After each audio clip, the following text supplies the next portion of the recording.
जो कोहीको चाहना हुन्छ हरेक पटक आफ्नो मुखबाट भगवानको नाम निस्कियोस्, भगवानलाई पुकारिरहन सकियोस्।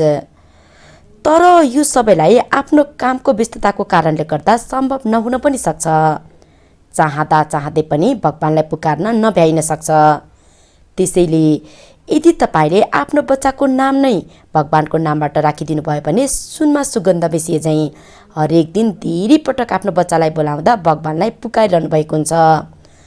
अर्थात् जति पटक आफ्नो बच्चालाई सम्झनुहुन्छ, बोलाउनुहुन्छ, माया गर्नुहुन्छ नि, त्यति नै पटक तपाईँले भगवानको नाम पनि उच्चारण गरिरहनु भएको हुन्छ।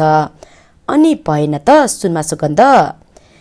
यदि तपाईँ आफ्नो बच्चाको नामको खोजीमा हुनुहुन्छ भने प्लिज यो भिडियो पुरै हेर्नुहोला। कतै तपाईँले खोज्नु भएको जस्तो नाम यही भिडियोमा त छैन। अब नामहरू सुरु गरौँ। कियान, अर्को नाम छ मोचित।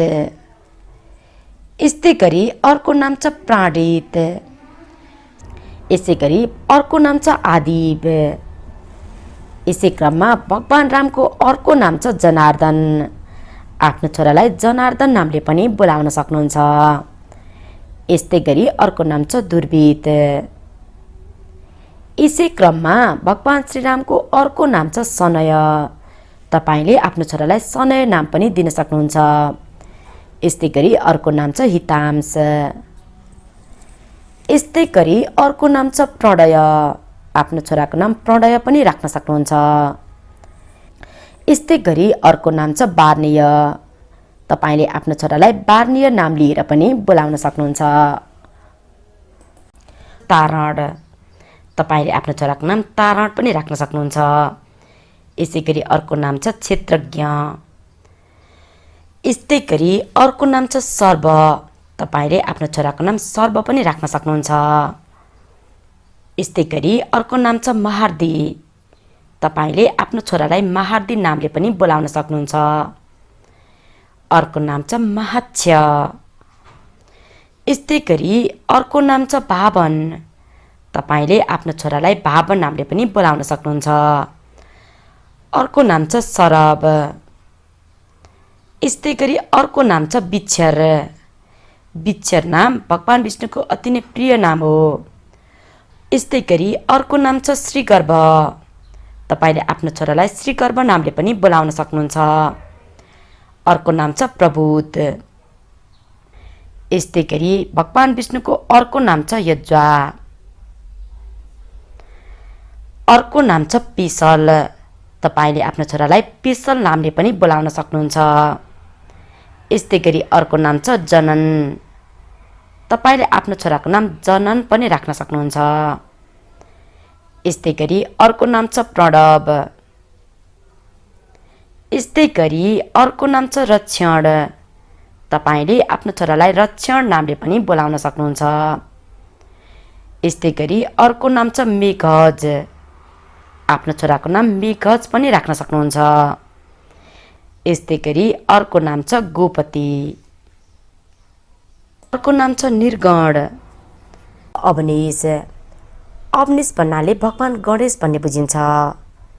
यस्तै गरी अर्को नाम छ अथर्व। तपाईँले आफ्नो छोराका लागि अथर्व नाम पनि दिन सक्नुहुन्छ। अनय। अनय पनि एकदमै राम्रो र युनिक नाम हो। गौरिक। गौरिक नाम पनि तपाईँले चुज गर्न सक्नुहुन्छ। यस्तै गरी अर्को नाम छ युनय। अर्को नाम छ कविश। कविश पनि एकदमै युनिक नाम हो। तपाईँले आफ्नो छोराका लागि चुज गर्न सक्नुहुन्छ। यस्तै गरी अर्को नाम छ एकाक्षर। एकाक्षर नाम पनि भगवान गणेशसँग सम्बन्धित नाम छ। यस्तै गरी अर्को नाम छ शुभम। त्यस्तै गरी अर्को नाम छ अमित। तपाईँले आफ्नो छोराको लागि चुज गर्न सक्नुहुन्छ। गुडिन। गुडिन नाम पनि एकदमै युनिक नाम हो। तपाईँले आफ्नो बच्चाका लागि चुज गर्न सक्नुहुन्छ। यस्तै गरी अर्को नाम छ हरिन्द्र। अर्को नाम छ हिरम्ब।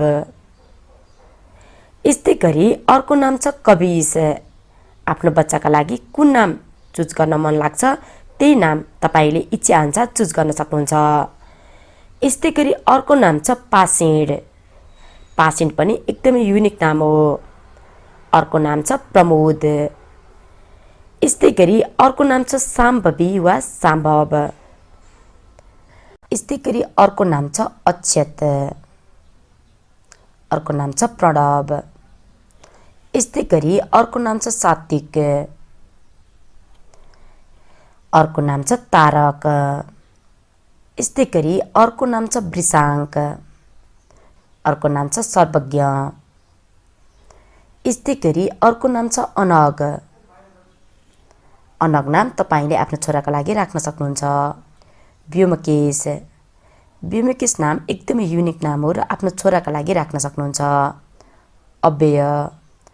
अव्यय नाम यदि तपाईलाई मन पर्यो भने आफ्नो छोराका लागि यो नाम राख्न सक्नुहुन्छ। सोहम। सोहम नाम पनि एकदमै नयाँ नाम हो। यस्तै गरी अर्को नाम छ ईशान। यस्तै गरी अर्को नाम छ कृसङ्ग। तपाईले आफ्नो छोरालाई कृसङ्ग नामले पनि बोलाउन सक्नुहुन्छ। अर्को नाम छ कशिश। कशिश नाम पनि तपाईको छोराका लागि उपयुक्त नाम हुन सक्छ। अर्को नाम छ अभिदेव। तपाईले आफ्नो छोरालाई अभिदेव नामले पनि बोलाउन सक्नुहुन्छ। यस्तै गरी अर्को नाम छ वरिश। वरिश नाम तपाईको छोराका लागि उपयुक्त नाम हुन सक्छ। यस्तै गरी अर्को नाम छ हिमाक्ष। तपाईले आफ्नो छोरालाई हिमाक्ष नामले पनि बोलाउन सक्नुहुन्छ। अर्को नाम छ अरहन्त। अरहन्त। अरहन्त नामले पनि तपाईले आफ्नो छोरालाई बोलाउन सक्नुहुन्छ। अर्को नाम छ पाञ्चुल। पाञ्चुल नाम तपाईको छोराका लागि उपयुक्त नाम हुन सक्छ। अर्को नाम छ स्वरूप। स्वरूप नामले पनि तपाईले आफ्नो छोरालाई बोलाउन सक्नुहुन्छ। यस्तै गरी अर्को नाम छ तबनेश। तबनेश नाम तपाईको छोराका लागि अति नै उपयुक्त नाम हुन सक्छ। यस्तै गरी अर्को नाम छ रिसाङ्क। तपाईले आफ्नो छोराको नाम रिसाङ्क पनि राख्न सक्नुहुन्छ। कृदय। तपाईले कृदय नाम आफ्नो छोरालाई राख्न सक्नुहुन्छ। यस्तै गरी अर्को नाम छ अप्रमेय। यस्तै गरी अर्को नाम छ गोपेश। तपाईले आफ्नो छोराको नाम गोपेश पनि राख्न सक्नुहुन्छ। अर्को नाम छ रयान। यस्तै गरी अर्को नाम छ सुमेघ। सुमेघ नाम पनि तपाईले आफ्नो छोरालाई दिन सक्नुहुन्छ। यस्तै गरी अर्को नाम छ विवान। यस्तै गरी अर्को नाम छ बियान्स। बियान्स नाम पनि तपाईले आफ्नो छोरालाई दिन सक्नुहुन्छ। अर्को नाम छ ग्राहिल। यस्तै गरी अर्को नाम छ जनब। तपाईले आफ्नो छोराको नाम जनब पनि राख्न सक्नुहुन्छ। यस्तै गरी अर्को नाम छ निमय। तपाईले आफ्नो छोराको नाम निमय पनि राख्न सक्नुहुन्छ। अर्को नाम छ त्रिवेश। यस्तै गरी अर्को नाम छ अभिनव। तपाईले आफ्नो छोराको नाम अभिनव पनि राख्न सक्नुहुन्छ। यस्तै गरी अर्को नाम छ श्रीकान्त। यस्तै गरी अर्को नाम छ बिहास। तपाईले आफ्नो छोराको नाम बिहास पनि राख्न सक्नुहुन्छ। यस्तै गरी अर्को नाम छ दर्शिल। तपाईले आफ्नो छोराको नाम दर्शिल पनि राख्न सक्नुहुन्छ। यस्तै गरी अर्को नाम छ समर्थ। समर्थ नाम तपाईले आफ्नो छोरालाई दिन सक्नुहुन्छ। यस्तै गरी अर्को नाम छ कृसाङ्क। तपाईले आफ्नो छोराको नाम कृसाङ्क पनि राख्न सक्नुहुन्छ। अर्को नाम छ श्रीष। यस्तै गरी अर्को नाम छ केयुर। तपाईले आफ्नो छोराको नाम केयुर पनि राख्न सक्नुहुन्छ। यस्तै गरी अर्को नाम छ युपेन्द्र। तपाईले आफ्नो छोरालाई युपेन्द्र नामले पनि बोलाउन सक्नुहुन्छ। अर्को नाम छ गजकर्ण। यस्तै गरी अर्को नाम छ मनोमय। यस्तै गरी अर्को नाम छ नन्दन। यस्तै गरी अर्को नाम छ विकट। तपाईले आफ्नो छोराको नाम चुज गर्न सक्नुहुन्छ। अर्को नाम छ विघ्नर। यस्तै गरी अर्को नाम छ यज्ञकाय। अर्को नाम छ महेश्वर। यस्तै गरी अर्को नाम छ अनेक। तपाईले आफ्नो छोराको लागि कुन नाम उपयुक्त लाग्छ त्यही नाम चुज गर्न सक्नुहुन्छ। अर्को नाम छ प्रथमेश। अत आज हामीले भर्खरै जन्मिएका छोरा बच्चाहरूका लागि भगवान राम, भगवान विष्णु, भगवान गणेश, भगवान शिव र भगवान कृष्णका नामहरू प्रस्तुत गर्यौँ। तपाईलाई हाम्रो यो प्रस्तुति कस्तो लाग्यो? कृपया सल्लाह सुझाव र प्रतिक्रिया दिन नबिर्सनुहोला।